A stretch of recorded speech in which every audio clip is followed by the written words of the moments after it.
Imagine inheriting the DNA of a man who slaughtered 2 million people. Your father, your husband, your uncle, the architect of one of history's darkest genocides. Pol Pot died peacefully in his sleep, never facing a trial. But he left behind a family, a daughter born in a guerrilla camp, and a nephew who, believe it or not, became a tour guide at the very killing fields his uncle created. Did they know? Did they help? Or are they also victims of a name that is synonymous with evil? Today, his descendants walk the same streets where his regime once banned the word love. What do you owe the dead when you share blood with the killer? This is the disturbing, untold story of the Pol Pot family. Let's dive in. The man before the monster. Before we can understand what his family became, we need to understand who Pol Pot was before he became the architect of the killing fields. He was born Saloth Sar on May 19, 1925, in Prexpauv, a small village in central Cambodia. His family was relatively prosperous by peasant standards. His father owned 9 hectares of rice land and 3 water buffaloes. Not wealthy, but comfortable. Here's the first shocking detail. Pol Pot's family had royal connections. His cousin was a concubine to King Sisalath Monivon. His sister, Saroyum, also became a royal consort. Young Saloth Sar actually lived at the royal palace in Phnom Penh for a time, surrounded by luxury and privilege. This wasn't a dirt-poor revolutionary rising from the gutters. This was a relatively privileged young man who saw both traditional Cambodian aristocracy and French colonial power up close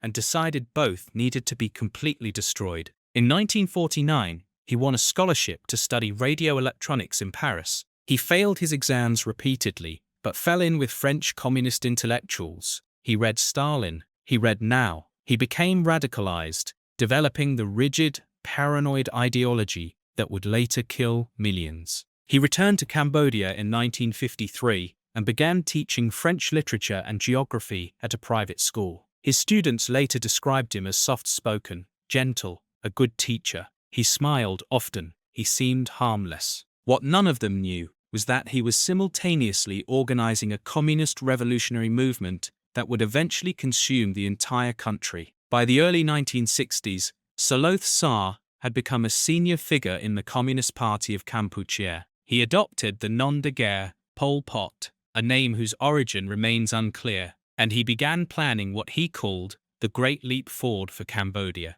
But through all of this political radicalization, he maintained a private life. He had siblings, he had family obligations, and in 1956, something happened that would later raise profound moral questions about complicity and knowledge. He got married. The wife who knew nothing. Her name was Kia Ponari, and she wasn't just any wife. She was Cambodia's first female university graduate, a brilliant intellectual who spoke fluent French and taught at the prestigious Lycée Sisawaf in Phnom Penh. When she married Saloth Sar in July 1956, she was already a committed communist. Her younger sister, Kyu Thirith, married Pol Pot's right-hand man, Ing Sari. The two sisters and their husbands formed the intellectual core of what would become the Khmer Rouge leadership. Think about that for a moment. This wasn't an ignorant peasant woman who married a monster without knowing. Kyu Ponari was educated, politically engaged, ideologically aligned. She helped shape Khmer Rouge policy. She was there for the planning sessions. She knew. During the Khmer Rouge regime 1975 to 1979, Ponari held official positions. She was president of the Democratic Kampuchea Women's Association. She gave speeches promoting the regime's ideology. She participated in the revolution that killed nearly 2 million people. But here's where the story gets psychologically fascinating and morally murky. By the mid-1970s, Ponari was descending into severe mental illness. She developed paranoid schizophrenia, experiencing delusions and hallucinations. She would claim Vietnamese agents were trying to assassinate her. She heard voices. She became increasingly unstable. Some historians argue this mental breakdown was guilt manifesting as madness, her mind fracturing under the weight of complicity in genocide. Others say it was simply tragic coincidence, a brilliant woman destroyed by mental illness that had nothing to do with moral anguish. By 1979, when the Vietnamese invaded Cambodia and toppled the Khmer Rouge, Ponnery was seriously ill. Pol Pot took her with him when the Khmer Rouge retreated to the jungle to continue guerrilla warfare, but a mentally ill woman was a liability in a guerrilla camp. And so Pol Pot did something that reveals his character completely. He abandoned his wife. In the mid-1980s, while still married to Ponnery, Pol Pot took a new wife, Maya Son, a much younger woman, barely in her 20s. Ponnery was sent to live in a village on the Thai-Cambodian border, mentally ill, discarded, forgotten. She died in 2003, at age 83, having outlived her husband by 5 years. She spent her final decades in poverty and obscurity, her mind shattered, occasionally visited by journalists who asked if she felt guilty about the genocide. Her answer, when lucid enough to give one, was always the same: "I was just following orders. I didn't know it would be like this." But in 1986, something happened that would complicate the Pol Pot family story even further. His new young wife gave birth to a daughter. The daughter, who didn't know, her name is Sar Patchata, and she is Pol Pot's only known biological child. Born in 1986 in a Khmer Rouge jungle encampment near the Thai border, Patchata grew up in bizarre circumstances. Her father was a guerrilla leader, still fighting a low-intensity civil war. Her mother, Maya Son, was a young peasant woman who'd become the consort of one of history's worst mass murderers. But here's the extraordinary thing. Patchata claims she didn't know who her father really was until after he died. She grew up calling him uncle or grandfather, terms of respect, but not familial identification. Pol Pot kept his relationship with Maya Son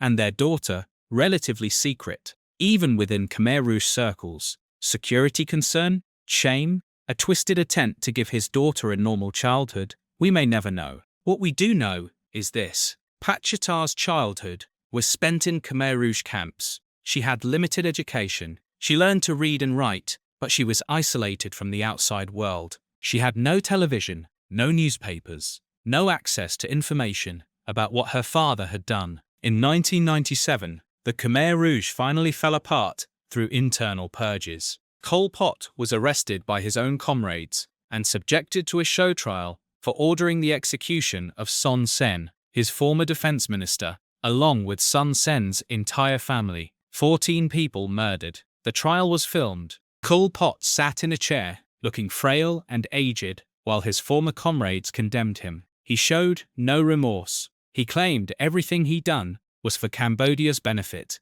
He said, "My conscience is clear." On April 15, 1998, Pol Pot died in his sleep in a small hut in northern Cambodia. He was 72 years old. The official cause was heart failure, though many suspect he was poisoned by his own comrades to prevent him from being captured and testifying about who else was complicit in the genocide. Patchata was 12 years old when her father died, and according to her own testimony, she still didn't fully understand who he was. It wasn't until 2008, a full decade after his death, that journalists tracked down Sar Patchata. She was 22 years old, living in a simple wooden house in Palin, a former Khmer Rouge stronghold in western Cambodia. The journalists asked her, "Do you know what your father did?" Her response was chilling in its innocence. "I heard he was an important leader, but I don't know the details. I don't understand politics." But here's what makes Patchata's story even more complicated: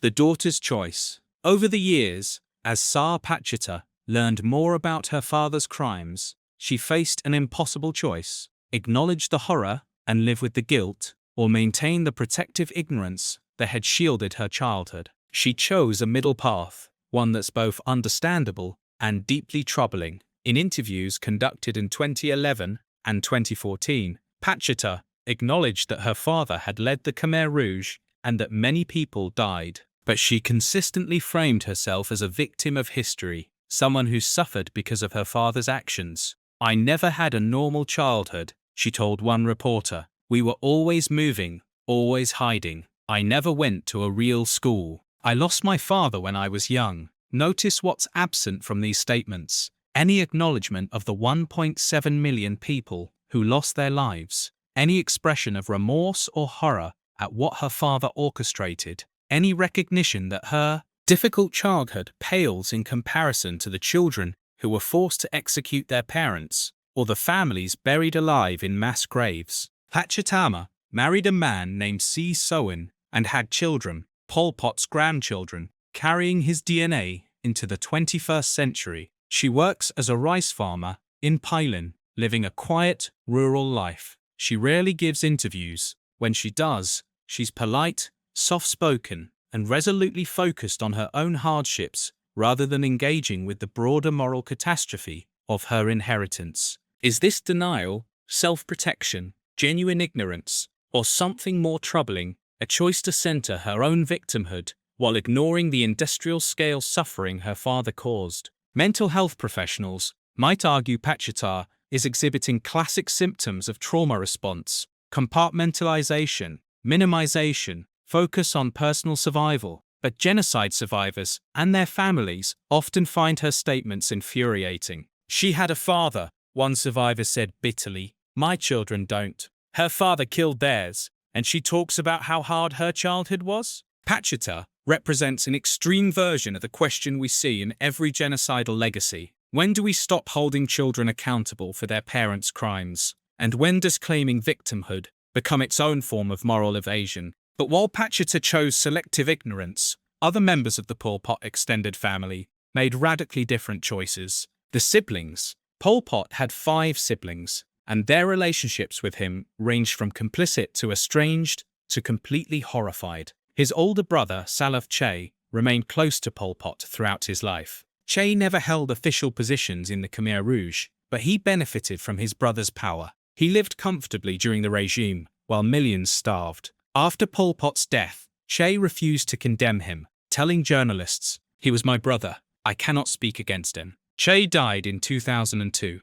taking whatever knowledge he had about Pol Pot's private thoughts and family dynamics to his grave. His children, Pol Pot's nephews and nieces, scattered across Cambodia, most adopting different surnames to escape the association. But then there's Salof Nep, another brother, whose story is far more complex. Nep was a teacher and intellectual who initially supported his brother's communist ideals, but as the Khmer Rouge regime's brutality became undeniable, Nep became deeply troubled. He never publicly broke with Pol Pot. Doing so would have meant certain death, but family members later reported he expressed profound moral anguish privately. After the regime fell in 1979, Nep disappeared from public life. Some reports suggest he died in the early 1990s, though the exact circumstances remain unclear. His children have completely avoided any association with the Pol Pot name, some even changing their surnames entirely. But the most fascinating sibling story belongs to Pol Pot's sister,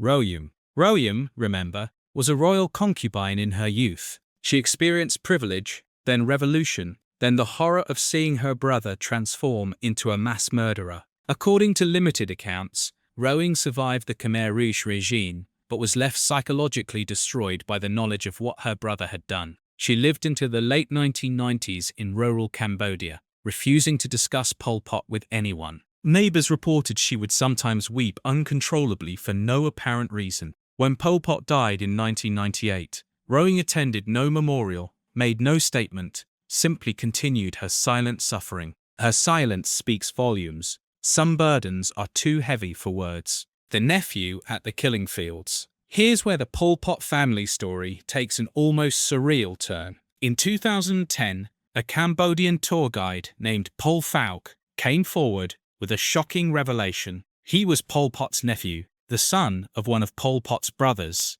and his job, giving tours at the Choeing Ek killing fields, one of the most infamous execution sites of the Khmer Rouge regime. Let that sink in. Pol Pot's nephew makes his living showing tourists the mass graves where his uncle's regime murdered thousands. Pol Pot was born in the late 1960s, so he was a child during the Khmer Rouge years. He lived through the regime, survived the labor camps, witnessed the executions. When the regime fell, he was around 10 years old enough to remember the horror, young enough to survive. In interviews, Pol Pot described his choice to become a killing fields tour guide as a form of penance. "I want people to know what happened," he said. "I want them to understand that this must never happen again. I cannot change my blood, but I can change what I do with my life." He tells tourists his family connection openly. Some are shocked, some are fascinated, some question whether he's genuine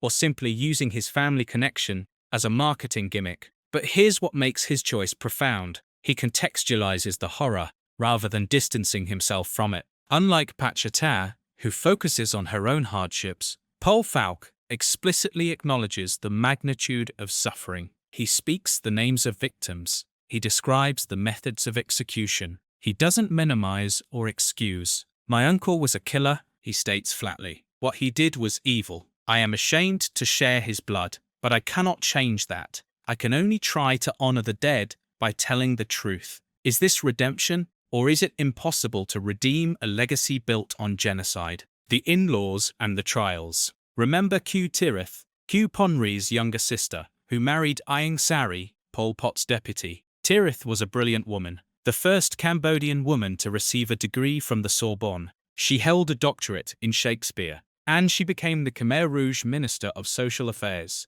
overseeing policies that tore families apart and sent intellectuals to execution. After the Khmer Rouge fell, Tirith and her husband fled to the Thai border, where they lived for decades in a Khmer Rouge enclave. But unlike Pol Pot, who died before facing justice, Tirith lived to see accountability. In 2007, she was arrested and charged with crimes against humanity and genocide by the Extraordinary Chambers in the Courts of Cambodia, ECCC, the UN-backed tribunal established to prosecute senior Khmer Rouge leaders. But here's where the story takes a tragic, almost Shakespearean turn. By the time of her arrest, Q Tirith, like her sister before her, had descended into severe dementia and mental illness. Medical evaluations determined she was no longer mentally competent to stand trial. She couldn't remember the events she was accused of orchestrating. Her brilliant mind, the one that studied Shakespeare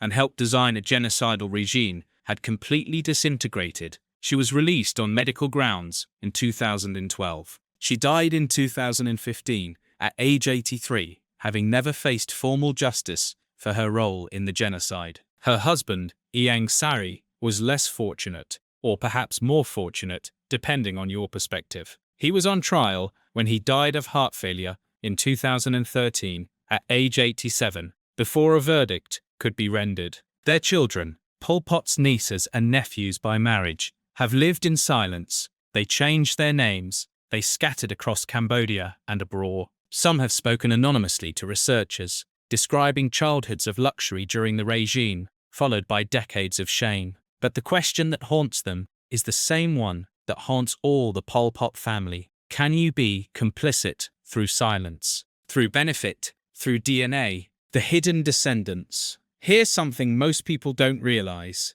There are dozens, possibly hundreds of people alive today who are directly related to Pol Pot. Grandchildren, great-nephews, cousins twice removed. An entire extended family tree rooted in one of history's worst monsters. Most of them have changed their surnames. Most refuse to acknowledge the connection. And honestly, can you blame them? Imagine being a teenager in Cambodia today, discovering that your great-uncle orchestrated the killing fields. Imagine the immediate social ostracism, the suspicion, the assumption that evil somehow runs in your blood. But some descendants have chosen a different path. Not public atonement like Pol Pot, but quiet service. In 2016, researchers identified several of Pol Pot's relatives working in Cambodian healthcare and education, becoming doctors, teachers, social workers. They don't publicize their family connection, but they've dedicated their professional lives to healing and building up the very society their relative tried to destroy. One doctor, who requested anonymity, told researchers, "I cannot undo what he did, but I can save lives. Every patient I treat is a refutation of his ideology. He believed intellectuals should die. I am an intellectual who heals. That is my answer to his legacy." Is this enough? Can individual acts of goodness counterbalance industrial-scale evil? The philosophical question is profound. If your great-uncle killed 1.7 million people, how many lives would you need to save to balance the moral ledger? 10? 100? 1,000? The truth is, there is no number. The debt can never be repaid. But that doesn't mean trying is worthless. The legacy in contemporary Cambodia. In 2018, on the 40th anniversary of the Khmer Rouge's fall, something extraordinary happened. Hun Manet, the son of Cambodian Prime Minister Hun Sen, gave a speech about legacy, guilt, and national healing. Hun Sen himself was a former Khmer Rouge cadre who defected in 1977. His son, speaking to a new generation, said something that directly addressed the Pol Pot family question. We cannot hold children responsible for their parents' crimes, but we can hold them responsible for what they choose to do with their inheritance. If they deny history, they perpetuate harm. If they acknowledge truth and work for healing, they honor the dead. This represents the current Cambodian consensus on the Pol Pot legacy. The descendants aren't guilty of genocide, but they are responsible for how they engage with that history. Sar Patchata's choice to minimize and focus on her own hardships is seen by many Cambodians as a moral failure, not equivalent to her father's crimes, but a failure nonetheless. Tall Falk's choice to guide tourists through the killing fields is seen as honorable, even brave. The anonymous doctors and teachers who quietly serve while carrying the Pol Pot blood are respected for their discretion and their service. But here's the uncomfortable truth that contemporary Cambodia is wrestling with. The Khmer Rouge wasn't just Pol Pot. It was thousands of people, soldiers, bureaucrats, local cadres who carried out executions, children who were indoctrinated into killing their parents. And most of those people are still alive. They're your neighbor, your shopkeeper, your government official. Cambodia has chosen collective amnesia as a survival strategy. The Khmer Rouge tribunal has prosecuted only a handful of top leaders. The rest, they've reintegrated into society. Which means the question facing the Pol Pot family is the same question facing the entire nation. How do you build a future when the past is an open grave? The children who never knew. Let's talk about Pol Pot's grandchildren, Sar Patchata's children, because their situation is perhaps the most morally complex of all. These are children born in the 2110. They have no memory of the Khmer Rouge. They didn't live through the genocide. They didn't even know their grandfather, who died before they were born. But they carry his DNA. They carry his surname. And in Cambodia, where memory of the killing fields is still raw, that matters. Patchata has been reportedly protective of her children, trying to shield them from the knowledge of who their grandfather was for as long as possible. But in the age of the internet, how long can you hide genocide? Imagine being 10 years old and Googling your family name and discovering your grandfather killed 1.7 million people. Imagine opening a history textbook in school and seeing his photograph next to the words, mass murderer. Child psychologists who've studied descendants of perpetrators of atrocities, children of Nazis, children of Rwandan genocidaires, report a common pattern: profound identity crisis, depression, sometimes suicidal ideation. The knowledge that you exist because of someone who caused unfathomable suffering creates a kind of existential nausea. Some descendants cope by completely rejecting their lineage. That's not my family. I have nothing to do with them. Others cope by overcompensating, becoming activists, humanitarian workers, dedicating their lives to preventing future atrocities. And some, like Patchata, cope by minimizing, by focusing on their own pain, by constructing a narrative where they're victims rather than inheritors of perpetration. But Pol Pot's grandchildren will eventually have to make their own choices. And those choices will reveal whether the legacy of the killing fields can ever be truly escaped, or if it echoes across generations until someone finally has the courage to face it completely. The trial that never was. Here's one of the most frustrating aspects of the Pol Pot legacy. He never faced justice.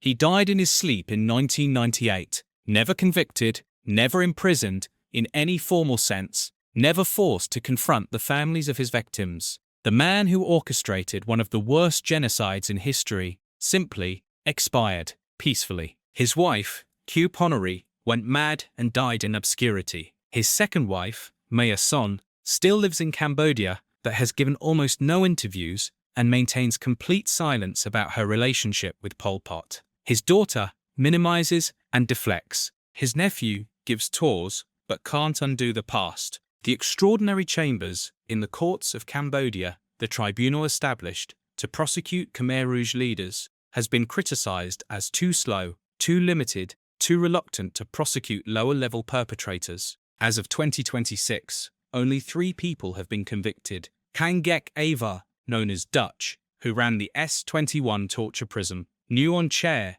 the Khmer Rouge's chief ideology; and Khieu Samphan, the regime's head of state. All 3 are either dead or dying in prison. But thousands of Khmer Rouge cadres live free, and the Pol Pot family lives in the shadow of crimes that were never fully accounted for. This creates a unique moral situation. The family members aren't personally guilty, but they're related to someone who evaded justice. Does that change their moral obligation? If Pol Pot had been tried and convicted, would his family's burden be lighter or heavier? Some argue that the lack of formal justice makes the family's responsibility greater. They must provide the moral accounting that the courts never did. Others argue that the family shouldn't be burdened with a responsibility that belongs to the justice system. There's no clean answer. There's only the weight of history and the choices people make when carrying it. The inheritance of atrocity. So here we are, nearly 5 decades after the Khmer Rouge emptied Phnom Penh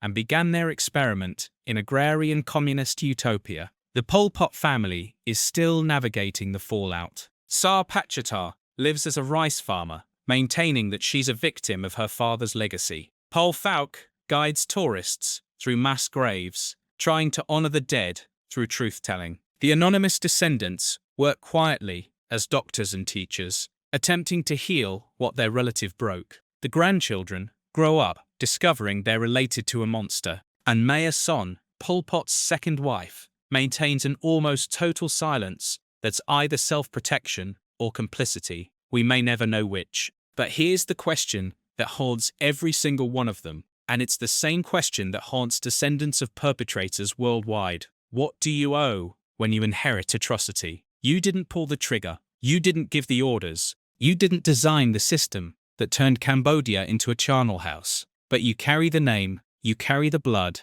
you benefit from or suffer from the choices someone else made before you were even born. Sar Patchata chose to center her own suffering. That's a choice. Pol Pot chose to bear witness at the killing fields. That's a choice. The anonymous doctors chose quiet service. That's a choice. The grandchildren will eventually choose how to carry this forward. That will be their choice. And every single one of these choices matters. Because here's the brutal truth about genocidal legacy. It doesn't end when the perpetrator dies. It metastasizes across generations, infecting family trees, creating new victims, demanding new reckonings. The Pol Pot family didn't create the killing fields, but they exist in the aftermath, and their choices shape how that history is remembered and reckoned with. Some of them choose denial, some choose acknowledgement, some choose service, some choose silence. And the profound question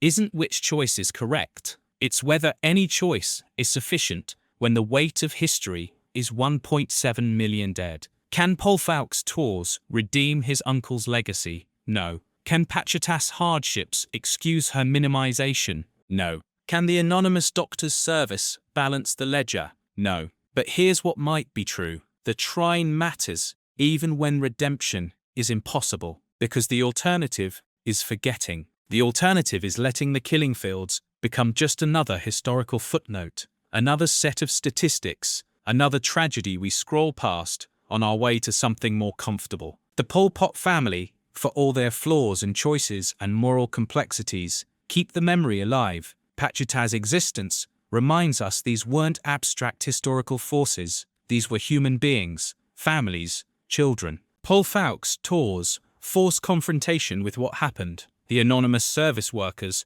embodied the slow work of societal healing. None of it is enough. All of it matters. And the question that should haunt all of us, not just the Pol Pot family, but anyone who inherits any kind of historical legacy of violence, is this: what will you do with your inheritance? Because we all inherit violence. National history is built on colonialism, slavery, genocide, war, family wealth built on exploitation, systems of power that benefit some and crush others. Most of us just have the luxury of distance, of time, if not sharing a name with the worst examples. The Pol Pot family doesn't have that luxury. They wake up every day as the children, grandchildren, nieces, nephews of a mass murderer, and they have to choose denial or acknowledgement, minimization or truth-telling, silence or witness, service or self-protection. What would you choose? What are you choosing? Because the killing fields aren't just about Cambodia in the 1970s. They're about what humans are capable of when ideology becomes more important than life. They're about the multi-generational cost of atrocity. They're about the impossible burden of inheriting evil you didn't commit but can't escape. The Pol Pot family is still living this question, still answering it with every choice they make. And maybe that's the only honest thing we can say about legacies of genocide. They never end. They just get inherited again and again and again, until someone finally breaks the cycle, or the weight of it breaks them first.